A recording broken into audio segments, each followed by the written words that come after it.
કાંકરેજની કંબોઈ ચોકડી પર ખાણ ખનીજ વિભાગનો મોટો ખેલ।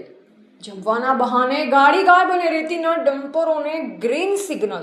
બનાસકાંઠાના કાંકરેજમાં ખનીજ ચોરી રોકવા માટે તૈનાત કરાયેલું સરકારી તંત્ર જ હવે શંકાના દાયરામાં આવી ગયું છે। કાંકરેજની વ્યૂહાત્મક ગણાતી કંબોઈ ચોકડી પર ખાણ ખનીજ વિભાગની સરકારી ગાડી માત્ર દેખાડો કરવા ઊભી રાખવામાં આવતી હોય તેવા ગંભીર આક્ષેપો ઉઠ્યા છે। અધિકારીઓની રહેમનજર હેઠળ નિયમો ધજાગરા ઉડી રહ્યા છે।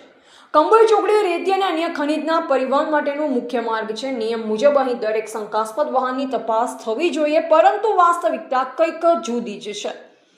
ખાણ ખનીજ વિભાગના અધિકારીઓ કલાકો સુધી નજીકની હોટલો પર બેસી ગપાટા મારવામાં મશગુલ રહે છે, તો બીજી તરફ રોયલ્ટી પાસ કે વજન કાંટાની કોઈ જ ચકાસણી વગર ઓવરલોડ રેતી ભરેલ ડમ્પરો કોઈ પણ ડર વગર સરેઆમ પસાર થઈ રહ્યા છે।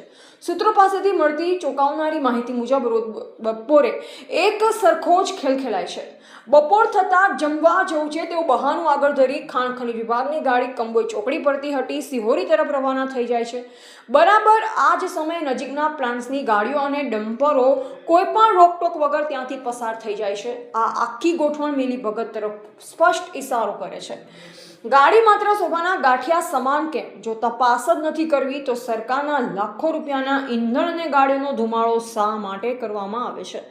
બપોરે જમવાના સમયે જ પ્લાનની ગાડીઓ નીકળે તે માત્ર સંજોગ છે કે પછી ચોક્કસ ટાઈમિંગનું સેટિંગ?